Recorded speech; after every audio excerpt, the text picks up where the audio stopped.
rassure pas non plus les Libanais. L'armée israélienne annonce qu'elle va poursuivre ses opérations dans tout le Liban. Elle souhaite intensifier la pression sur le Hezbollah après de nouveaux tirs du mouvement chiite hier. Ce dimanche, des frappes sur la banlieue sud de Beyrouth ont fait au moins 2 morts et 20 blessés. On en parle avec notre correspondant dans la capitale libanaise, Serge Berberi. Bonjour Serge, les frappes israéliennes se sont également poursuivies cette nuit au Liban. Absolument, et c'est un Sud-Liban qui sort d'un week-end particulièrement intense et des frappes donc israéliennes qui se poursuivent même ce matin. L'armée israélienne affirme donc désormais qu'elle va continuer ses opérations dans tout le Liban et que l'armée va intensifier la pression sur le Hezbollah. Alors donc sur le terrain, cela se traduit par des bombardements dans plusieurs secteurs du Sud-Liban, notamment dans la région de Jezine. Aussi, des frappes ont été signalées dans la région de Tyr et Nabatillé. Mais les frappes, vous savez, ne se limitent pas qu'au sud-Liban. La Beka Ouest aussi a été visée ces dernières 24 heures avec des frappes notamment sur le secteur de Majrala.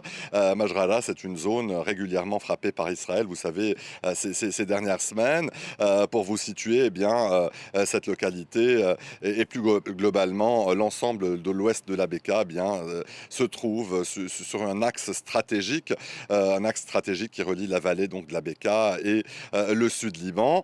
Mais vous savez, l'enjeu principal désormais, c'est bien Nabatillé. Pourquoi ? Vous savez, selon plusieurs médias israéliens, Tsahal, l'armée israélienne, aurait commencé une opération terrestre très limitée aux abords de cette ville, la ville donc de Nabatillé, un bastion du Hezbollah. Et ce n'est pas un hasard, vous savez, si Nabatillé apparaît aujourd'hui dans ce viseur de l'armée israélienne, car vous savez, après la chute donc de plusieurs bastions majeurs du Hezbollah dans le sud-Liban, notamment Benjbel et plusieurs villages proches de la frontière, Nabatillé représente l'un des derniers grands centres de profondeur du Hezbollah au sud-Liban. C'est une ville stratégique, vous savez, parce qu'elle relie plusieurs axes, et c'est aussi un centre administratif, un centre économique, et surtout un symbole très fort donc, dans l'environnement politique et populaire du Hezbollah. Et donc pour Israël, la bataille de Nabatillé ne serait donc pas seulement une bataille militaire,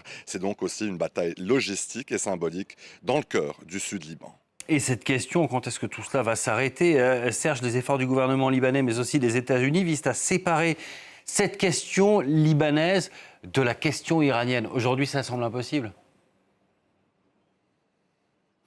Absolument, vous savez, c'est probablement l'un des principaux enseignements de ces dernières 24 heures. Vous savez, depuis plusieurs mois, les États-Unis, le gouvernement libanais aussi, et une partie de la communauté internationale, ils tentent de défendre justement cette idée de traiter le dossier libanais séparément du dossier iranien. C'était d'ailleurs tout l'esprit de ces négociations de Washington entre le Liban et Israël, avec cette volonté de construire un cadre très propre au Liban et de sortir progressivement donc le Liban de cette logique des affrontements régionaux. Mais les événements donc de ces dernières heures montrent à quel point, vous savez, cet objectif semble difficile à atteindre. D'ailleurs, après la frappe israélienne sur la banlieue sud de Beyrouth, on l'a bien vu, l'Iran a directement riposté en lançant des missiles donc contre Israël. Et dans le même temps, vous savez, plusieurs responsables iraniens affirment clairement que le Liban reste et fait partie de l'équation régionale. Il y a d'ailleurs quelques jours encore, ce général iranien, il s'appelle Ismaël Kahani, c'est une figure centrale de la force Al-Quds. La force Al-Quds, c'est la force donc, qui dirige les opérations extérieures des gardiens de la Révolution. Ce général iranien a illustré, a insisté donc sur la poursuite du soutien du Hezbollah, de Téhéran au Hezbollah, et il a appelé à un retrait israélien complet du Liban. Vous savez, ce sont des déclarations qui ont été très mal accueillies ici à Beyrouth. D'ailleurs, plusieurs responsables libanais ici, y compris le président Aoun, le premier ministre Salam, ils ont dénoncé sans détour une ingérence iranienne dans les affaires du pays. Et ici, l'exécutif ne lâche pas, en tout cas, sur l'importance de ces négociations en cours entre Israël et le Liban sous médiation américaine pour mettre fin à la guerre. Serge Berberi depuis Beyrouth. Merci beaucoup, Serge.